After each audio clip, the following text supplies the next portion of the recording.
Welcome, everyone. Thank you for joining us today. Today we have with us Eva Konstantakos, who is the youth director with the Detroit Metropolis. She'll be talking with us about what our youth want to hear. Before we get started, I want to point out a few housekeeping things. If you notice up in your upper left-hand corner, there's a question mark. If you push that, it will allow you to type a question in to ask Eva. She'll field questions throughout the discussion and again at the end. And depending how many questions she gets, she will answer as many as she's able in the time allotted. In addition, we are recording this. It will be posted up on our YouTube page about a week after this broadcast. And we will send out notice on Facebook as well as our listserv once it is available. So you can find out when it is available by liking us on Facebook or signing up for our listserv. And I'll repeat this again at the end. So today we are so grateful to have Eva here with us. As I mentioned, she's the Director of Youth and Young Adult Ministries for the Greek Orthodox Metropolis of Detroit. She's been serving in this capacity since September 2003. She received her Bachelor's of Arts in Communication Studies from Ball State University in Indiana, and she's a graduate of Holy Cross School of Theology in Brookline, Massachusetts, receiving a Master's of Theological Studies. In addition to her responsibilities as the Metropolis Youth Director, Eva serves on the Orthodox Christian Fellowship, OCF Board of Trustees, and is a member of the Hellenic College Holy Cross Greek Orthodox School of Theology Alumni Board. Eva also writes for various publications, travels extensively speaking about youth and young adult ministries at youth worker training events and congresses. She's married and resides in Windsor, Ontario, Canada, with her husband, Sarantos. Welcome, Eva. Thank you so much. Good afternoon, everyone. Thank you, Melissa, for the introduction, and I'd like to thank the Center for Family Care for inviting me to offer this webinar. I thank all of you for taking the time to participate in this webinar. Serving as the Metropolis Youth Director really has been an incredible learning experience. And I look forward to being able to share some of those reflections with you. And it's so very exciting to know that you also, those of you who are parents, youth workers, Christian educators, care to know what our youth are saying, what our youth want us to hear. Now, I won't be saying anything groundbreaking insights or revolutionary concepts. Unfortunately, I don't have an iPhone 7 to launch, or I don't have you two in the background. But what I do have to offer you are my observations, my experiences, and my research in dealing with our young people. I've had the distinct privilege and blessing to be able to not only work with youth workers, but to also walk side by side with our young people, to see what they experience on the front lines of this spiritual warfare that they come across every single day. Being a teenager is not easy, and sometimes we forget that as adults. So it's important for us to take a step back to, as parents, youth workers, and Christian educators, take a moment to stop trying to fill their brains with what we think they need, but to also hear about what they need, what they see, what they encounter, so that we can better serve them, we can better prepare them for the future, for the journey toward salvation. With that, let's begin the presentation. I have some slides for you, and then at the end I'll come back to you and answer your questions as best as I can. So we'll switch windows here. So the name of our presentation, my presentation, is Youth Speak, what youth want you to know. And first things first, we want to look at our preconceived ideas of what young people believe about the church. What are some of the general statements when you think about teens and the church, or what are some of these statements that you've heard people make about our youth? The reality is some people think teens don't like church. It's not their thing. They're not interested in it. Sometimes they think church takes too long. Our young people have very small attention spans, and so they're not interested in a long, drawn-out service. They think church isn't relevant in their lives. Being a teenager, how does church really fit in? Some people assume that our young people are looking for a modern, up-to-date, hip church that has music and bands and movies and dynamic speakers. And some people believe that teens just simply don't care. It's not on their radar, dealing with faith, dealing with ideas of spirituality. But what's really important is for us to get the voice of a teenager, to hear what it means from a young person on the front lines, dealing with everything that society has to throw at them. If you get a chance sometime, check out this book, A Tiny Step Away from Deepest Faith, by Marjorie Korbman. She was 17 years old at the time that she wrote this book, and says some phenomenally deep and introspective things about teenage life and finding meaning in their spiritual lives and everything that they do. Being a teenager is, in a sense, to be deserted. The world of childhood no longer applies, and yet it is impossible to face reality yet. It is a time when despair, confusion, and loneliness are intensified. It is a great spiritual drought, and it is in the greatest spiritual drought that we find God. He comes to us in the most profound sadness and in the most unspeakable grief. He wipes away every tear from our eyes and gives us hope, and we know Him because we have been brought to the depths. My generation is ready for Him. This seems to be a stark difference between what we have stereotyped as the teenager's idea of church and about spiritual life. Another great book to check out is Soul Searching. It's a great compilation of results from a survey about the religious and spiritual lives of teenagers in America. And according to the book, the widespread and persistent stereotype about teens is that they're rebellious. It's my life, I'll do what I want. And we have those pictures in movies and in TV that the teen is always wanting to go against what their parents ask them to do or what adults ask them to do. And the results of the book indicate that the general impression that we have about teenagers is fundamentally wrong. We mistake their challenges, their curiosity, their questions, their barrage of questions, and their passion, their wanting to be on board with something as a challenge, as a discrediting of faith, when in fact they're really wanting to latch onto something fundamental. They want to latch onto something foundational. They want to dig in and make roots with something that's deep that will keep them grounded because they are ready for Him. So the purpose of this presentation is that we want to break through some of those stereotypes and actually hear the call to action from our youth. I'm only going to cover 4 different points. It's just a compilation of the things that I've learned and I've observed and I've researched. But these 4 items are telling when we look at our ministry for our young people and what they observe and what they need from us. And finally, we'll make sure that in hearing that call to action that we challenge ourselves in light of what the youth have observed. So what have I heard? The youth are ready and willing to get behind a worthy cause or to fight for something greater themselves. We also have heard that our youth need help. They need GPS, they need guidance for their journey in life because it can be a treacherous road.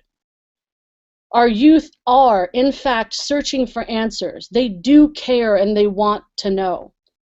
And finally, our youth are looking to share a living experience of the traditions and practices of the church, not just saying what we believe, but an actual experience of that. So let's go right to the first point.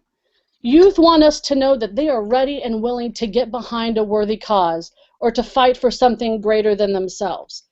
The reality is that anywhere from Gen X until now, the millennials, and even younger, we're finding that this is an extreme generation. If you look at some of the things that they're into, when I was a young kid, I just rode my bicycle. Now they're flipping over dunes and they're doing handstands.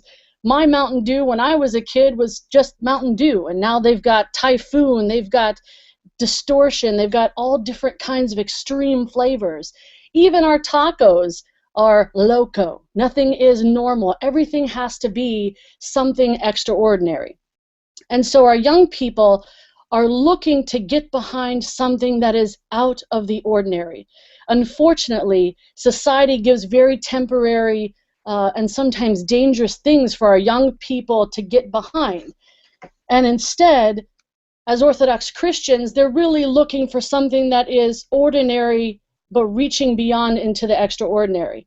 Now, it seems odd to have St. Demetrios right next to some Doritos Locos Tacos, but this is what our young people see.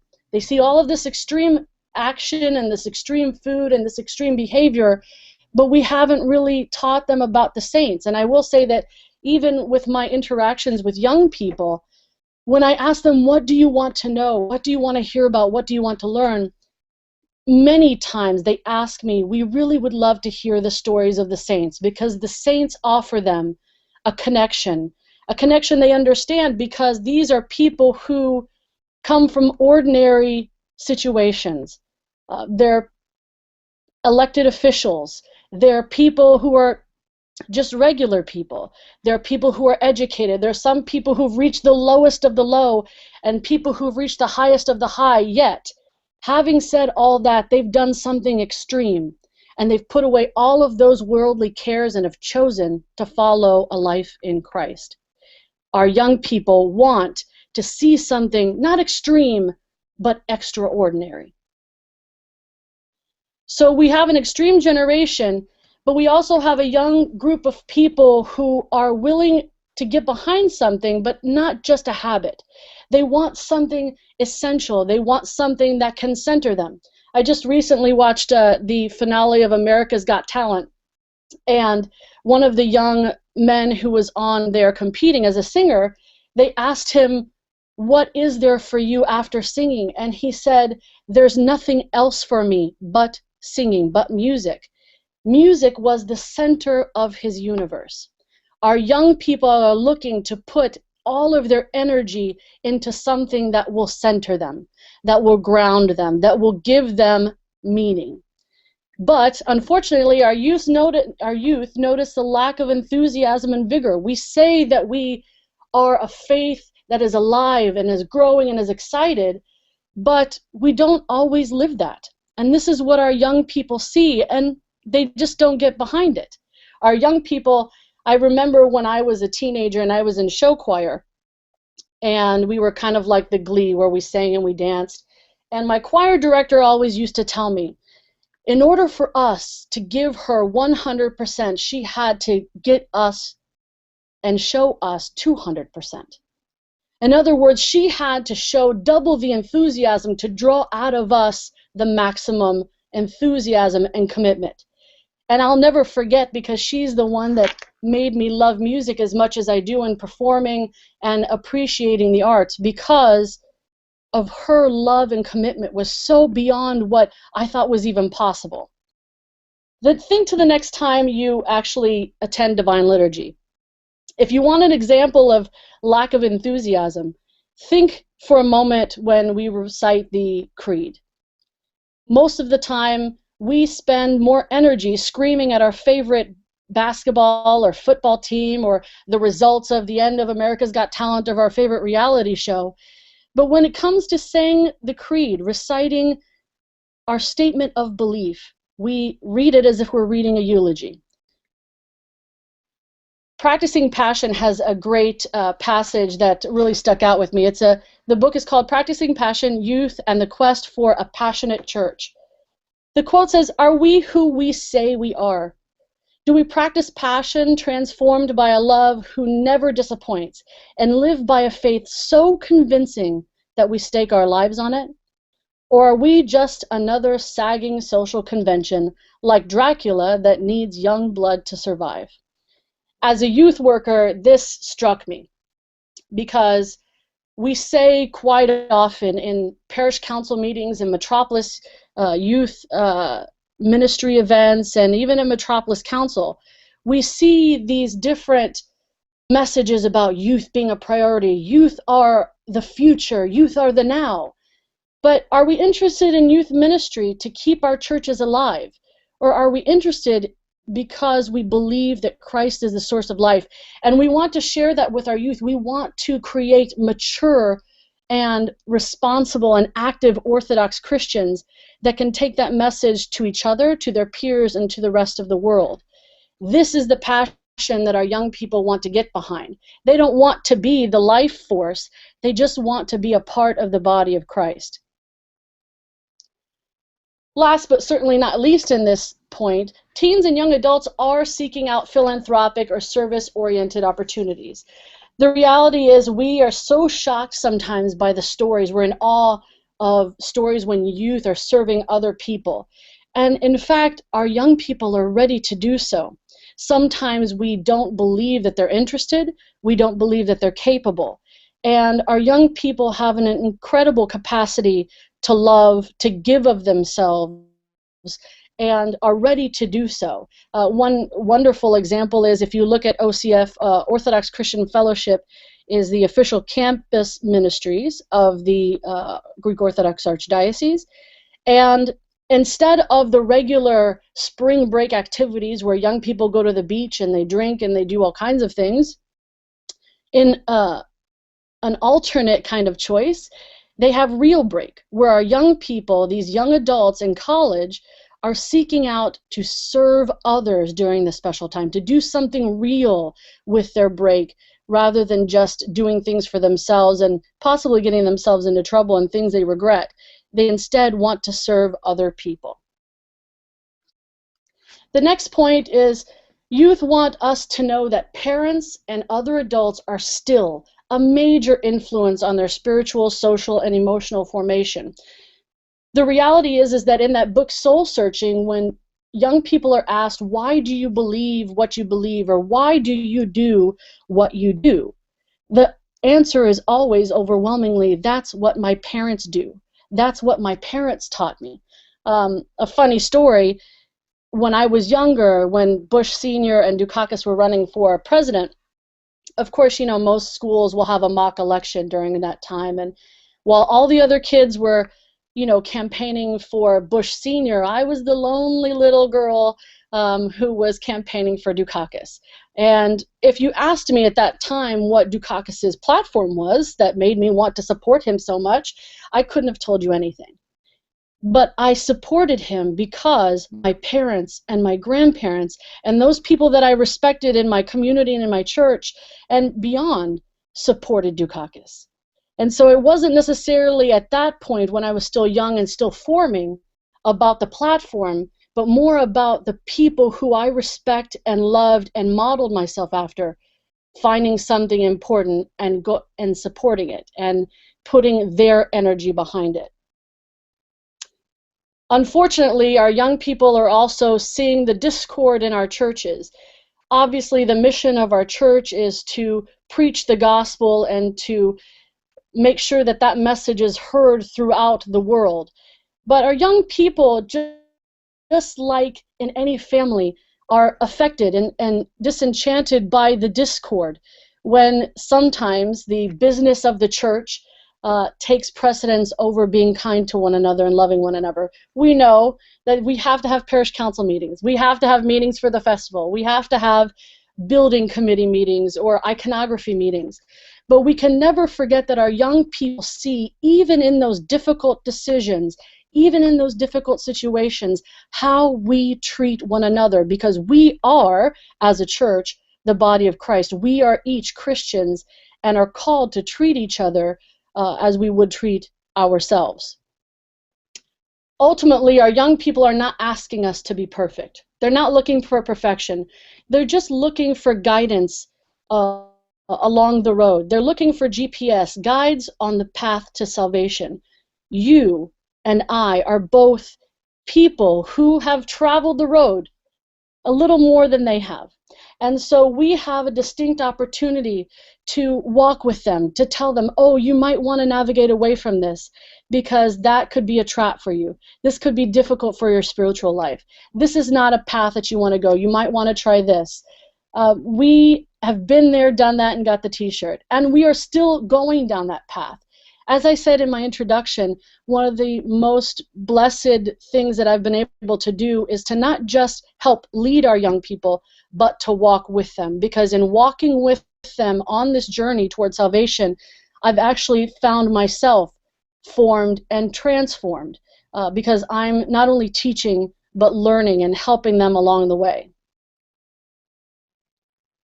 Our youth want us to know that they are, in fact, searching for answers. We feel like sometimes when they look off into the distance that they're not interested. And sometimes, you know what, they're teenagers. They got a lot of stuff on their minds. They're not always thinking about the church, but they do have questions. And so eventually our young people look to transition from mom and dad's church to their faith. How do I translate this faith that mom and dad bring me to church and ask me to follow and ask me to pay attention to something that applies to me? What does God have in store for me? What does the scripture help me with in my everyday struggle as a teenager? Also, our young people are looking for these answers to witness and defend. The reality is that our young people are having to witness their faith, not just in college, where they're away from their home base, but they're witnessing their faith in sports. They're witnessing their faith in the different extracurricular activities. They're asked to defend why they have a different Pascha than everyone else, why they do their cross before they eat, why they are attending youth group Goya meetings instead of coming to a dance. And so our young people need answers to the questions about who they are and what they believe. Unfortunately, it's increasingly difficult for our young people to find someone who's willing to help. The reality is that sometimes we, in order to avoid looking like we don't know anything, we sometimes avoid or ignore the questions. Sometimes out of fear, we don't want to seem politically incorrect. With all of the things that are going on in secular society, we don't want to answer questions because we have a lack of knowledge. The reality is it's not every one of us. I've been very blessed to have been able to attend the seminary and to learn more in depth about our faith and about what the fathers have said and about the scripture. But not everyone has all of that education. And sometimes we just avoid answering the questions because we don't know. And sometimes we avoid answering questions out of our own apathy. Some of us as adults, we've already disconnected. And so our young people, please know that if they're not coming to us to answer questions, they for sure are looking for those answers somewhere else. And we have to be wary of the fact that we don't know where they're getting their answers about faith. Youth want us to know, finally, that they're craving and yearning to be a part of a community, to encounter the living experience of God. If you think about the most effective learning experiences you had in high school or college, it was that you had a lecture and then you had lab. You had discussion and then you had practical application. Our young people want to see orthodoxy in action. And so our teens need that community because they're in a constant struggle to fit in. Think of the images that our young people are faced with. Think of what we are seeing on TV. We see Kim and Kanye. We see Ray Rice and issues with domestic violence. We see images of the Duggars, the 19 and counting, versus Teen Mom on MTV. Our teens are finding so many different messages about what they should do or where they should fit in. And it's difficult for them unless they have a community that gives them roots so they can feel grounded and understand how to function even when the world is in chaos. An excellent proof that our young people need this community, need an experience, unfortunately, is they're all turning to social networking websites. The reality is that there are hundreds of millions of people, adults and young people, who are on Facebook, on Twitter, on Instagram. And although these websites are not inherently bad, our young people, because some of them are not integrated into a community, they don't know where to fit in, have turned to these for affirmation.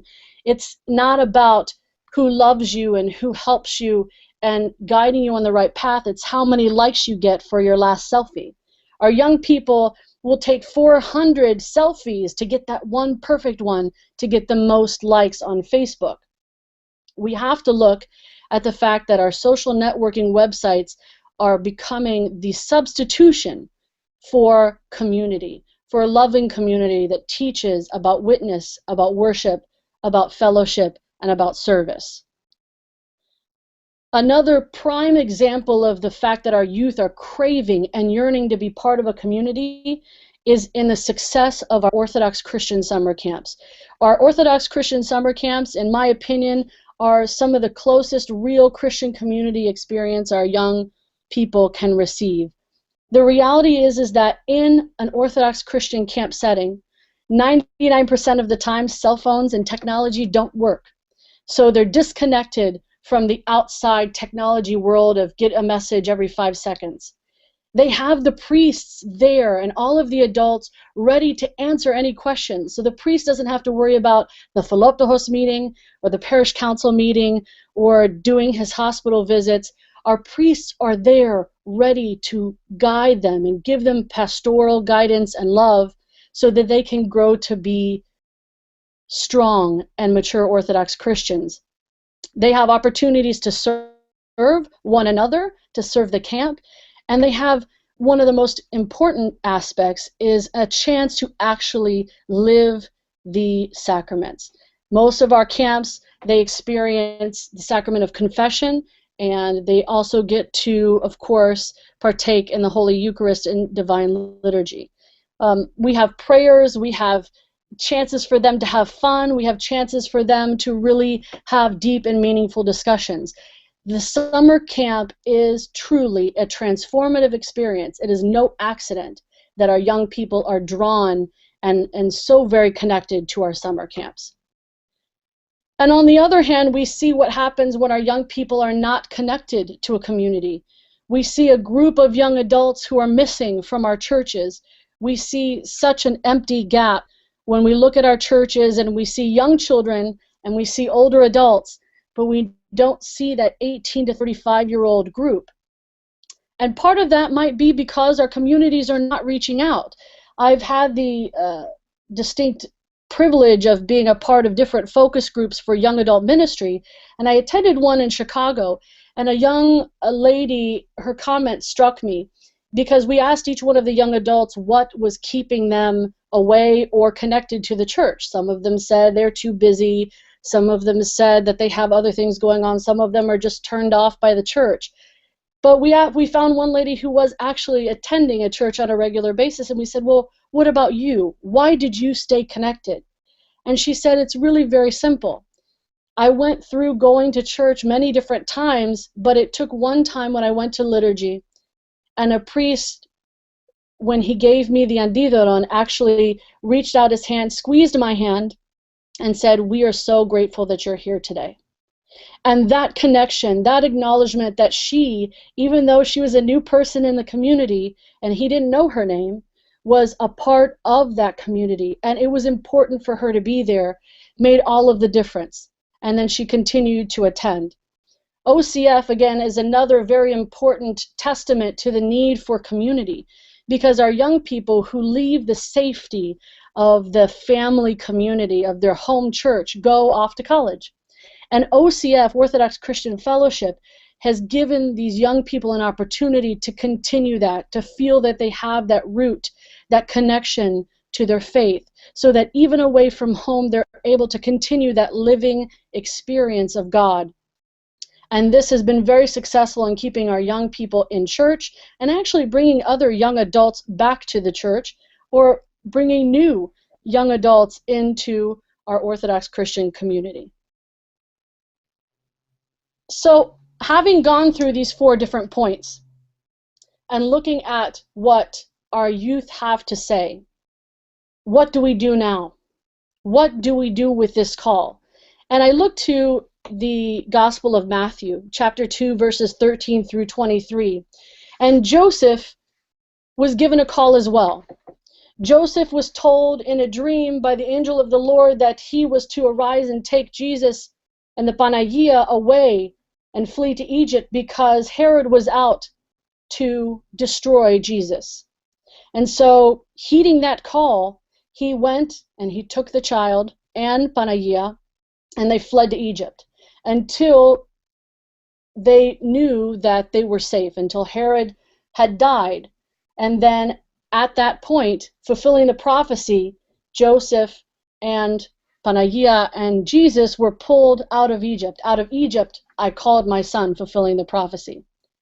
In the meantime, when Jesus was saved by Joseph and pulled away to Egypt to avoid death, unfortunately, there was a massacre of so many innocents, so many people who either didn't hear the call or didn't know what was coming or didn't understand the challenges of what was to come. So many young people perished because of this. And so, having said that, we have to understand that it is so very important when you hear the call, when you see the danger, that you have to move forward. So we've heard the call. Our young people have told us that they have these challenges, that they see these things. Now, our young people are not looking over their shoulder, worried about people assassinating them. But the reality is that our young people are faced with spiritual assassination. The reality is that our young people every single day have things that are etching away at their spiritual lives. We have magazine covers telling us about the tragic suicides of young people because of bullying. We have images on Cosmo Girl, not Cosmopolitan for adults, but Cosmo Girl, which talk about the secret to being a great kisser, or taking a quiz to see if you're too easy, or maybe you can relate to the story about your mom married your high school classmate. These are the things that our young people have to see. The truth is that 1 in 4 girls and 1 in 6 boys will be sexually abused before the age of 18, so we have to worry about sexual predators. The truth about bullying is that 1 in 3 young people, according to the U.S. Department of Health and Human Services, has been bullied, has told us that they have been bullied. And all of these different things, drugs, alcohol, depression, anxiety, materialism, sexual identity, sexuality, body image, all of these things are taking our young people and are pulling them away, and we have to heed the call to protect our young people and keep them on the right path. Because our young people, despite all of these messages, have told us that their generation is, in fact, ready for him. We have to be there to present them. So if our youth are seeking a church that stands for something, then we have to heed the call and we must be on fire for Christ. We must take the initiative and show our commitment as well, because they truly will be inspired by our example and our own Christian struggle. They will be inspired by the saints whose lives were so on fire for Christ that they were willing to give up everything, whatever addiction, whatever challenge, whatever riches, whatever success, to follow Christ. If our youth are looking to us as GPS, we must try to live our lives as walking gospels. We're not looking to be perfect. Our young people do not need us to be perfect, but they do need a guide. They do need a mentor. They do need an example so that they can walk and follow us to show where to go and how to find our way to salvation. If our youth are seeking answers, then we need to be available as reliable resources. We cannot be afraid to field those questions. We cannot be afraid to open up the dialogue so that our young people can have those questions answered about their faith and about who they are and what they believe. Finally, if our youth need love and community, then we need to truly live as one family in Christ.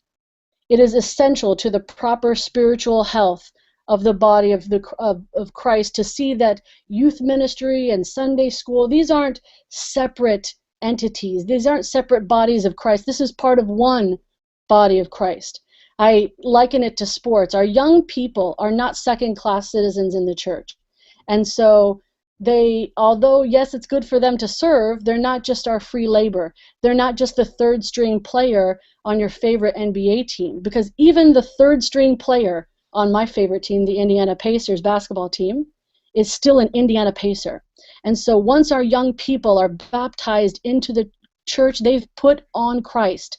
They've put on the jersey to be an athlete for Christ. We are all, no matter where we are on our journey to salvation, one family in Christ. And despite our challenges in our churches, whatever kind of business we need to do, our young people need to see that witness in our churches. The reality is that the hope is that we will heed the call like Joseph.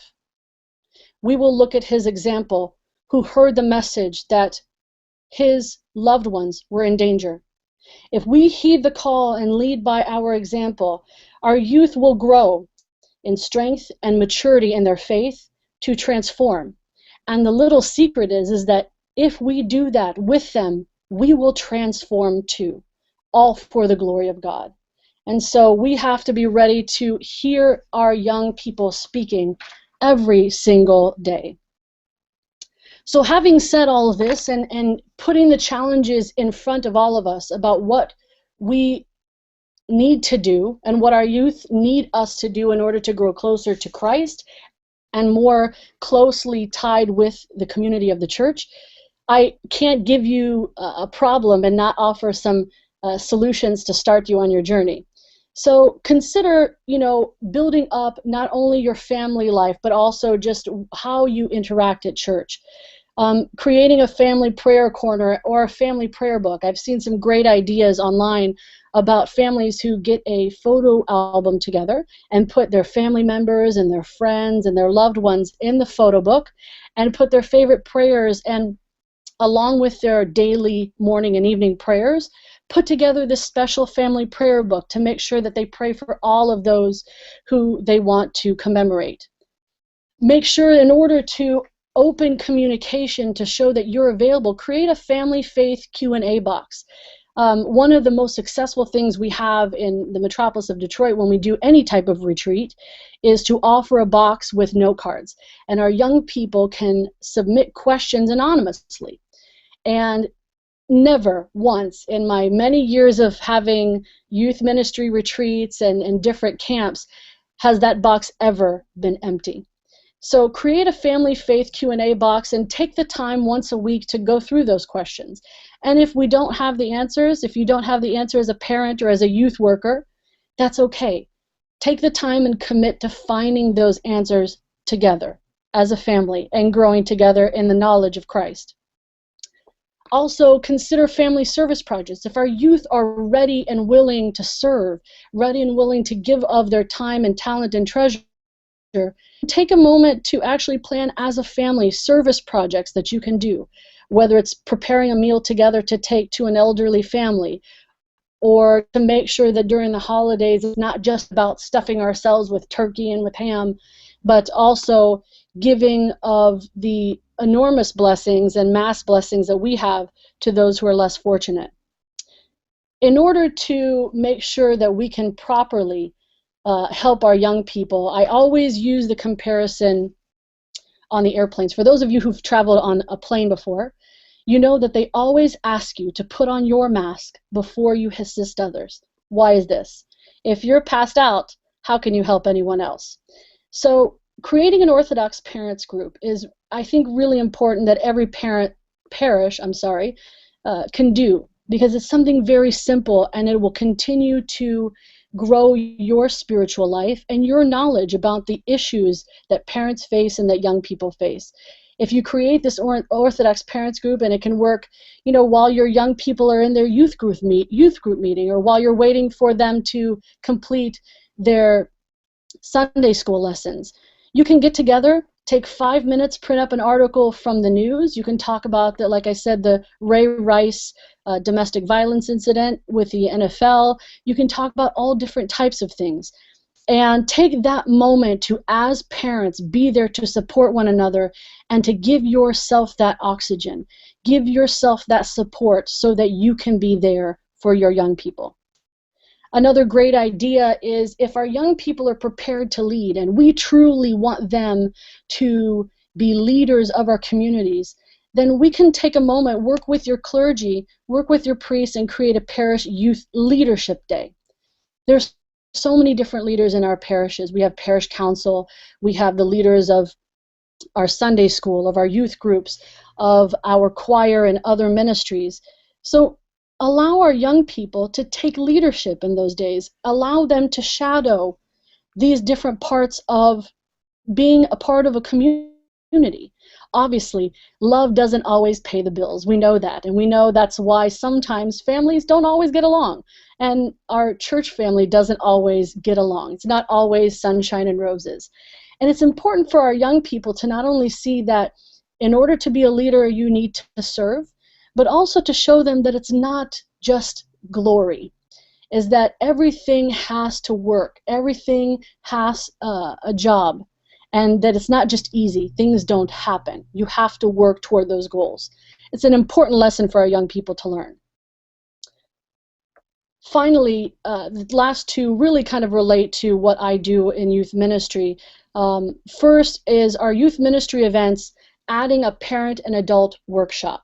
I say this lovingly, but I see so many times our parents dropping off our kids like dry cleaning, and we bring them to our youth groups and we want them to get all pressed and cleaned and nice and perfect so that they learn about the faith, and then we have a wonderful child.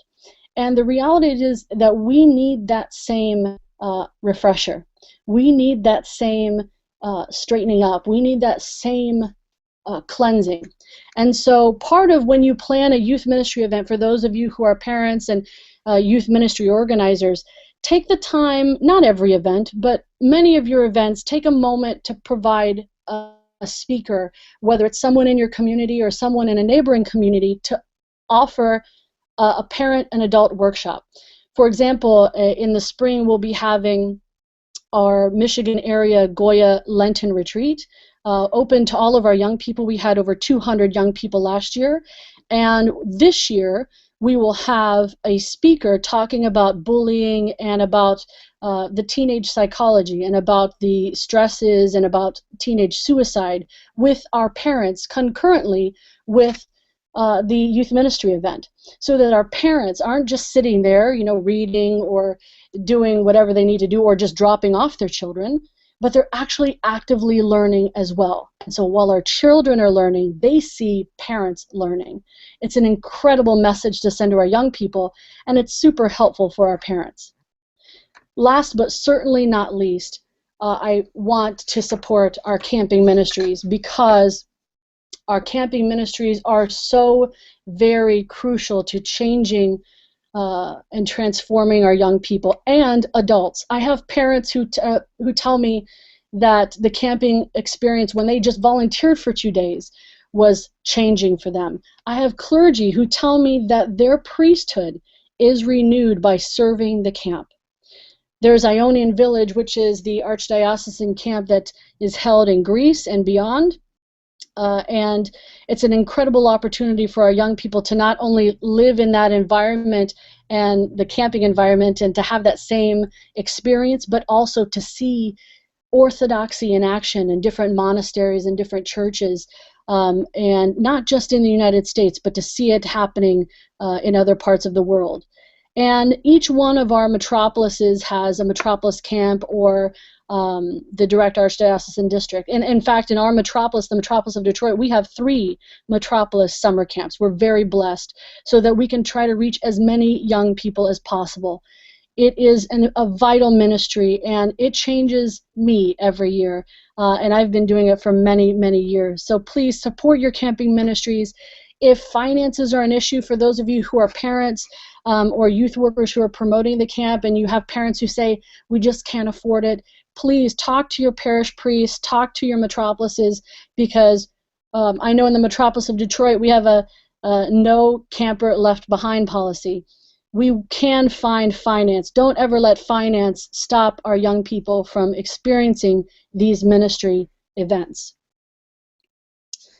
Before I take questions, this is just my contact information, so on the off chance I don't get to hit everyone's questions today, feel free to contact me at youth@detroit.gorch.org. You'll see there my website, or our website, and also our Metropolis Youth Office has a Facebook page. So if I don't get to your questions, or if you need support, if you need help, if you want resources, I'm here to help as best as I can, and I hope that in the short time that we've been able to chat, that I've been able to answer some of your questions and given you some food for thought as we continue to provide love and guidance to our young people. So now I'm going to see if we have any questions. So give me just a moment so I can read and see if there are any questions.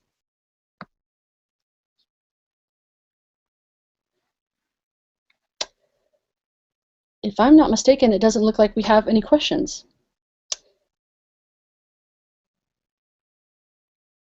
I'm hoping, Melissa, if you can confirm that, I think that we're good to go. Does anyone have any questions? You definitely have questions. Hold on, this is Melissa. Okay, I don't see it. I'm trying to figure out why you can't see them, so maybe Mari is oh, getting I them. see, I see. Okay. You Give me got just them a now? moment. Yeah, I'm sorry. I clicked the button. Yep, thank you. All right. The first question is, can you define youth? And in this instance, is it referring specifically to junior high or high school age teens? Mostly we're talking about junior high and high school aged young people. I did reference in the discussion talking about our young adults, because the way we form our young people in junior high and high school is a direct reflection on how much they're engaged as they get older. And I would extend this to our youngest people. Youth, can go down, to the grade school levels. It's not an accident that when we see young children who can't speak looking up at their parents and doing the sign of their cross backwards with the other hand, because they're constantly being formed. So even before they can create a word or a sound, they're creating the action that they see.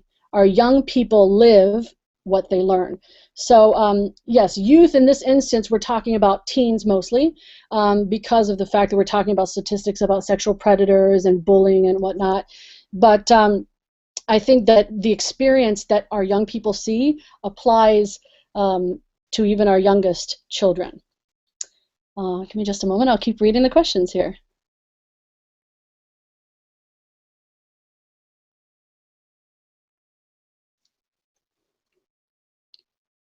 I think this is a great question, because I think that it applies to different communities in different ways.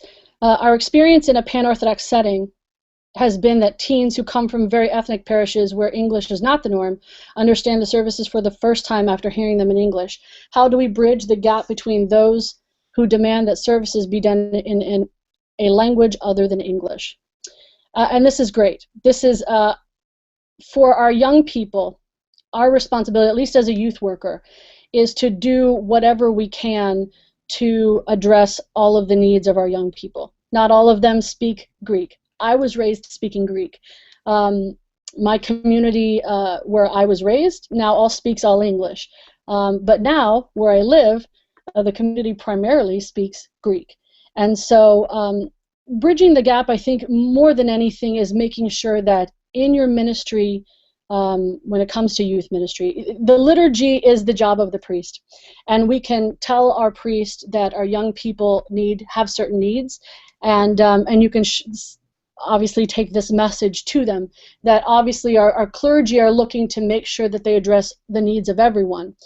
But I can't tell you about liturgy and conducting the liturgy in one language or another, But I think when we deal with our young people in youth ministry settings or in Sunday school settings, that we're teaching them as best we can in the language that they understand.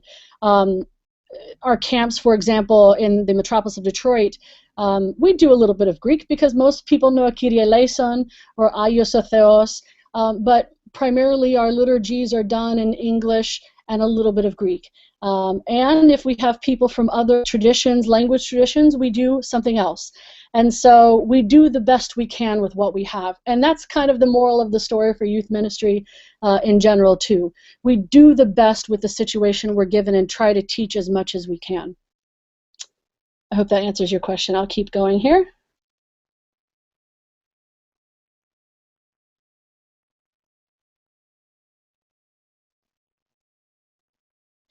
A great question about the status of young adult organizations beyond OCF. And what I think the full question is, I'm especially concerned about the missing millennials, as am I. I repeatedly hear from them, there's no one else here my age after college. The young unmarried adult is lonely and out of place in the church. Are there any post-OCF organizations yet? This is a critical age because it's when they're most likely to be seeking a spouse and also faces big personal and spiritual questions. Having not too long ago left this particular group, I understand that as well. And so it's very important to make sure that we are doing something beyond college age. And I think that on a national level, we're noticing that the YAL, the YAL, the Young Adult League, kind of died down. And because of that, we're starting to see parishes starting grassroots level ministries. The young people are coming back to their communities and are saying, oh, there's nothing here for me. Now, part of the responsibility, I believe, falls on the church. Of course, we need to be reaching out to our young people and to making sure, like the priest with the girl from Chicago, that we say, we're so glad you're here, to notice them. Sometimes we don't even look up to notice who's sitting next to us in church. So we have to be responsible for that. But I will put it on our young adults a little bit here too, that our young adults are networking for jobs, are networking for dates, are networking for lots of different opportunities. Yet are they networking with the church? Most of these young people are coming back, are working in these different cities, and they can take the initiative to go and say to the priest, hi, my name is Eva Konstantakos, and I just moved here from Indiana. I don't have a lot of talents, but I do have some time, and I'd love to serve in any way I can, and are there any young adults here, or whatever the conversation might be with the priest or other people.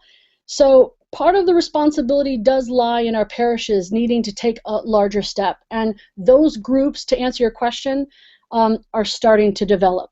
The National Office of Youth and Young Adult Ministries has kind of rebranded the young adult ministry as REAL, and their goal is to enable future leaders, to create leaders in the church to go out there and do that, to reach out to one another, to their peers, and to do real things, real ministry things like serve, like witness, like learn, like enjoy each other's company and have fun. So the work is being done. Nothing is solid yet, but I think what's very encouraging is that the work is coming from a grassroots level. We see the need in the churches, and it has to start in the family. It has to start at each one of those churches. Something has to be there in order that all of our young people can be helped. It's something that I struggle with as well here, and continue to pray for those people who organize youth and young adult ministry programs so that we can try to reach out to as many young adults as possible beyond OCF.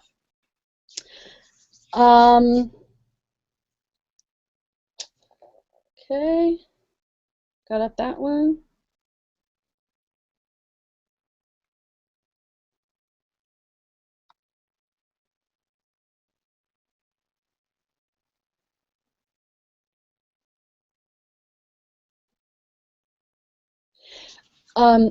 Thank you, by the way. There's one that says, great talk. I appreciate that. Any specific service ideas that would work well with this age group? I think that it depends on your particular age group.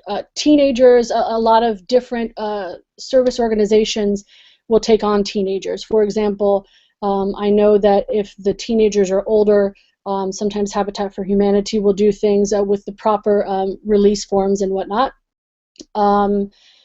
It depends on the type of project you want to do. There are some mission projects, but you're going to have to go on a case-by-case basis and contact those organizations, whether it's OCMC or IOCC, the different charitable and mission organizations, to ask them what the requirements are for young people. I think that sometimes we overthink service as well, and we overthink what it means to serve. We think of this grand event or this grand effort, and we don't really take an opportunity to do small things. I've talked about even like in the fall, raking the leaves for those people, elderly people or shut-ins who can't rake the leaves in their yard, or like I said, making meals for shut-ins, or just, you know, as long as the hospital allows, making visits to non-high risk young people during the holidays and giving out gifts, to make sure that, you know, they feel like they're not alone as well. There are all different types of things that they can do. They don't have to be a massive grand gesture. The idea is for our young people to understand the blessings that they've received, and to understand that there are some people who do not have those advantages or those blessings, or they don't have all of their needs met. And so you just kind of have to see in your area what needs there are in your community and in the surrounding communities, and talk to them about the opportunities.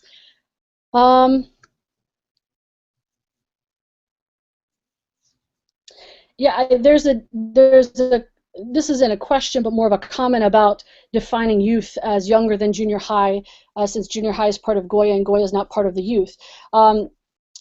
Right. There are different definitions of youth. What we're talking about is, you know, junior high and high school. We talk about the different categories. Youth, when you talk about the Youth and Young Adult Ministries Department, my office, that ranges anywhere from Hope and Joy Ministry, which is, you know, preschool all the way up to grade school, and high schoolers, and then young adult ministry, which is 18 to 35. So yeah, you're right. The definition might be a little different wherever you're from or whatever your parish is used to. This is more just in this discussion talking about teenagers and preteens and the challenges, and what I've heard from those young people, because our youngest people, our youngest members of the church, cannot form all of these deep and insightful thoughts quite yet. They see some things, you know, sometimes you'll say, Mommy, Mommy, why do they do that? Or Miss Eva, why do they handle it this way? Or why do they do this? So they're not able to form those thoughts and those questions as thoughtfully as our preteens and our teenagers are.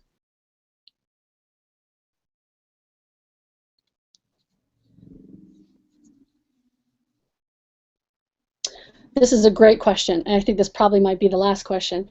Do our kids need to understand that we, the church, are different?